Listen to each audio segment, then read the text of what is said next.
નમસ્કાર દર્શક મિત્રો, કિસાન સમાચાર ચેનલમાં તમારું સ્વાગત છે। જાણીએ આજના સૌથી મોટા સમાચાર। પાકિસ્તાને ભારત પર 130 પરમાણુ બોમ્બ ફેંકવાની આપી મોટી ધમકી। સીએમ ભૂપેન્દ્ર પટેલનો મોટો નિર્ણય, આંબાલાલ પટેલની મોટી આગાહી તથા કેસર કેરીના પાકના શ્રી ગણેશ।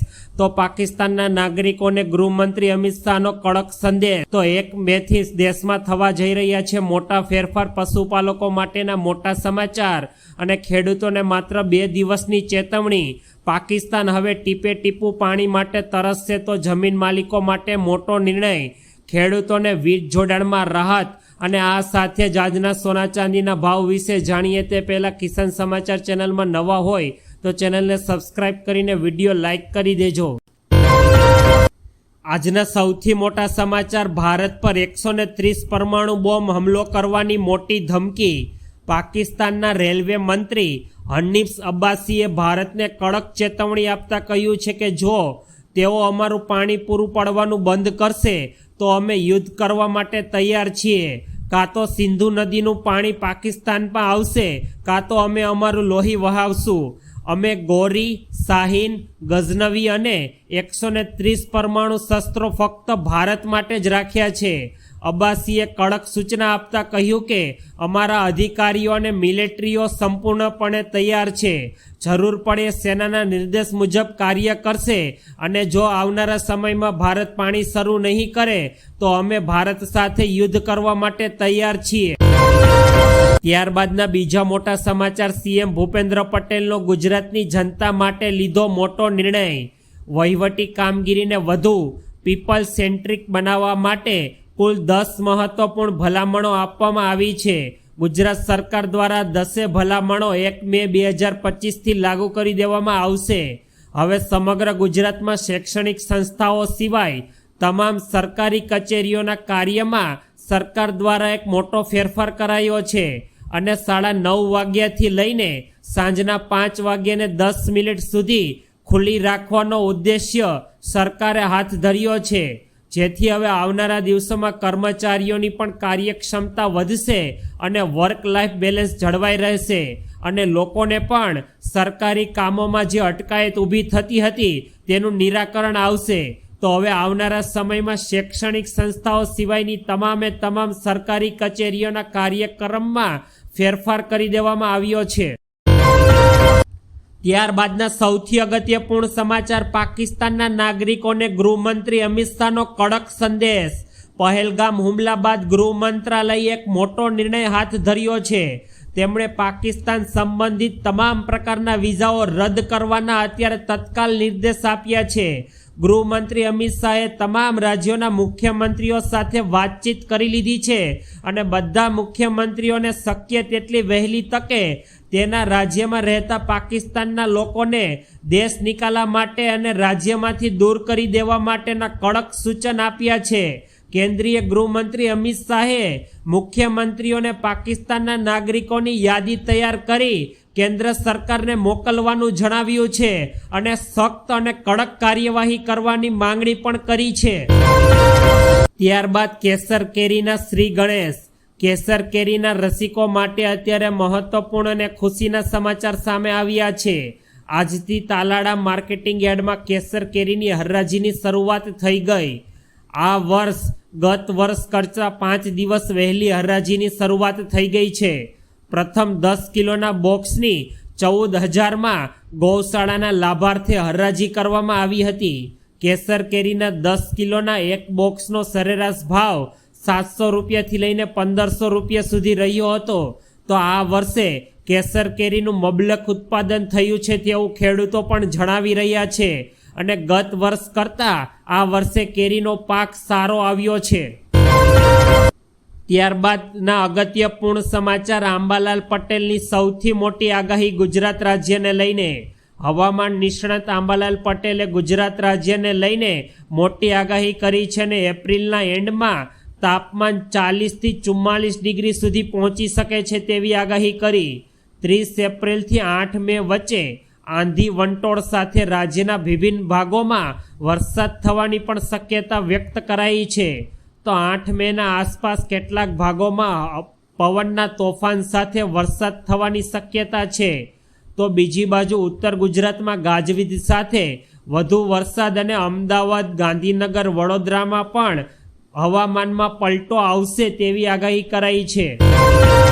ત્યારબાદના ખૂબ જ ઉપયોગીપૂર્ણ સમાચાર, 1 મે થી દેશમાં થવા જઈ રહ્યા છે મોટા ફેરફાર।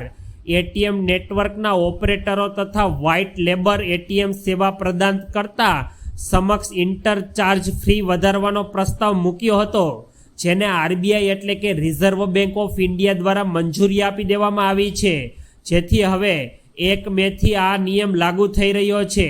આરબીઆઈના નોટિફિકેશન મુજબ મિત્રો હવે એટીએમમાંથી રોકડ ઉપાડવા પર 23 રૂપિયાનો ચાર્જ ગ્રાહકોએ ચૂકવવો પડશે। જોકે આ ચાર્જ મહિનાના પહેલા 2 ટ્રાન્ઝેક્શન પર નહીં લેવામાં આવે, પરંતુ ચોથા કે તેથી વધુ વખત ટ્રાન્ઝેક્શન થશે તો હવેથી તમારે એક્સ્ટ્રા 23 રૂપિયા ચાર્જ દેવો પડશે। અત્યારે હાલ આ ચાર્જ 21 રૂપિયા નક્કી કરાયેલો છે। ત્યારબાદના ખૂબ જ ઉપયોગીપૂર્ણ સમાચાર પશુપાલકો માટે આવી રહ્યા છે સામે। ગુજરાતના સુરત અને તાપી જિલ્લાના પશુપાલકોને સુમુલ ડેરીએ મોટી ભેટ આપી છે। આ પશુપાલકોને બોનસ આપવાને લઈને સુમુલ ડેરીએ મહત્વપૂર્ણ જાહેરાત કરી છે। સુમુલ ડેરીએ પોતાના તમામ પશુપાલકોને બોનસ આપવાનો નિર્ણય કર્યો છે। સુમુલ ડેરીના ચેરમેન દ્વારા કરવામાં આવેલી આ જાહેરાત મુજબ પશુપાલકોને કિલોગ્રામ ફેટ દીઠ 120 રૂપિયા અલગથી બોનસ આપવામાં આવશે, જેથી તમામ પશુપાલકો માટે અત્યારે ખુશીનો માહોલ છે।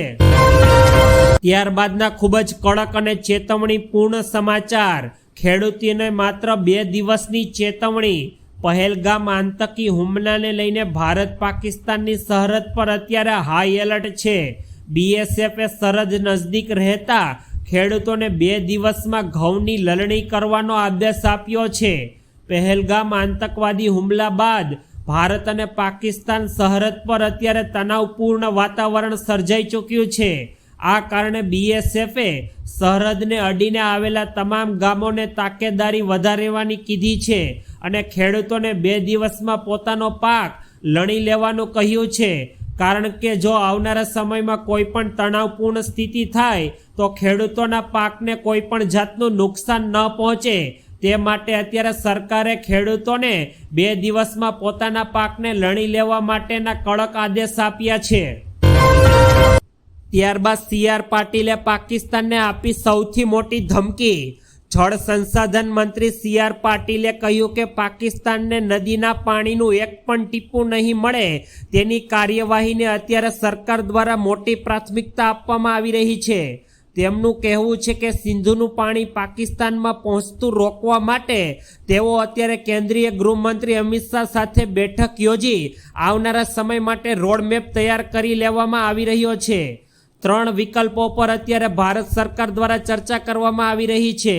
ટૂંકા, મધ્ય અને લાંબા ગાળાની નીતિઓ પર ચર્ચા કરવામાં આવશે અને આવનારા થોડા દિવસોમાં જ પાકિસ્તાનને ટીપું પાણી પણ નહીં મળે અને આવનારા દિવસોમાં પાકિસ્તાન પાણીના ટીપા માટે તરસી પડશે તેવી હાલત ભારત સરકાર દ્વારા કરવામાં આવશે। ત્યારબાદના ખૂબ જ ઉપયોગીપૂર્ણ સમાચાર, જમીન માલિકોને લઈને સરકારનો મોટો નિર્ણય। રાજ્યમાં ભાડા પટ્ટાની જમીનના માલિકીના હકને લઈને સરકાર દ્વારા અત્યારે ખૂબ જ અગત્યપૂર્ણ નિર્ણય લેવામાં આવ્યો છે।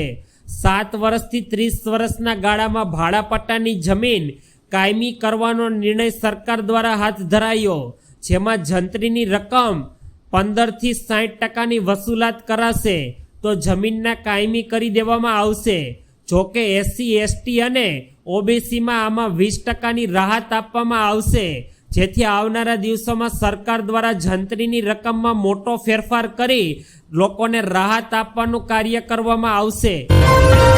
ત્યારબાદ ખેડૂતોને વીજ જોડાણ માટે રાહતના સમાચાર। ગુજરાત રાજ્યના ખેડૂતોના હિતમાં રાજ્ય સરકારે મોટા ફેરફાર કર્યા। ખેડૂતોના હિતમાં ખેતી વિષયક વીજ જોડાણના નિયમોમાં રાજ્ય સરકાર દ્વારા એક અગત્યપૂર્ણ ફેરફાર કરાયા છે। હવેથી 7/12ના ઉતારામાં 1 કરતાં વધારે સહમાલિકો હોય તો વીજ જોડાણ મેળવવા માટે સહમાલિકોની સહમતિની જરૂરી હવે રહેશે નહીં। તેના બદલે અરજદાર દ્વારા નોટોરાઇઝ સ્ટેમ્પ પેપર પર આપવામાં આવેલ સેલ્ફ ડિરેક્ટર જ માન્ય રહેશે, એટલે કે હવે આવનારા સમયમાં સહમાલિકોની મંજૂરી વિના પણ તમે હવે પોતાની ખેતી માટે વીજ જોડાણ સરકાર દ્વારા મેળવી શકો છો. ત્યારબાદ દેશમાં સોના અને ચાંદીની ચમક થઈ ગઈ ઓછી. આજે સોના અને ચાંદીના ભાવમાં ઘટાડો આવ્યો. 24 કેરેટ સોનું 32 રૂપિયા ઘટીને 86,027 રૂપિયા પ્રતિ 10 ગ્રામ પર પહોંચ્યું, જ્યારે 22 કેરેટ સોનું 78,801 રૂપિયા પ્રતિ 10 ગ્રામ પર પહોંચ્યું છે. ચાંદી આજે 302 રૂપિયા ઘટીને 96,422 રૂપિયા પ્રતિ કિલો પર પહોંચી ગયું. નિષ્ણાંતોના માને કે આગામી દિવસોમાં સોનું પ્રતિ 10 ગ્રામ 90,000 રૂપિયા અને ચાંદી પ્રતિ કિલોગ્રામ 1 લાખ રૂપિયા સુધી પહોંચી શકે તેવી શક્યતાઓ વ્યક્ત કરાઈ છે. ત્યારબાદ આજના ખેડૂત સમાચાર. ભાવનગર જિલ્લાના મહુવા માર્કેટિંગ યાર્ડમાં છેલ્લા ઘણા સમયથી સફેદ ડુંગળીની પુષ્કળ પ્રમાણમાં આવક નોંધાઈ રહી છે. સફેદ ડુંગળીની સાથોસાથ લાલ ડુંગળીની પણ પુષ્કળ પ્રમાણમાં અત્યારે માર્કેટિંગ યાર્ડમાં આવક નોંધાઈ રહી છે. તો જ્યારે આજે યાર્ડમાં 1,04,320 કટ્ટા સફેદ ડુંગળીના વેચાણ કરવા માટે આવી હતી. છેલ્લા 3 દિવસમાં સતત 90,000 કટ્ટા કરતાં પણ વધુ સફેદ ડુંગળીની આવક નોંધાઈ રહી છે.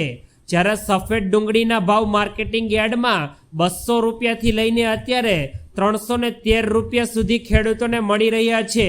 અને આવનારા દિવસોમાં પણ હજી ખેડૂતોને ડુંગળીના ભાવમાં કમાણી થાય તેવી શક્યતા અત્યારે વ્યક્ત કરવામાં આવી રહી છે.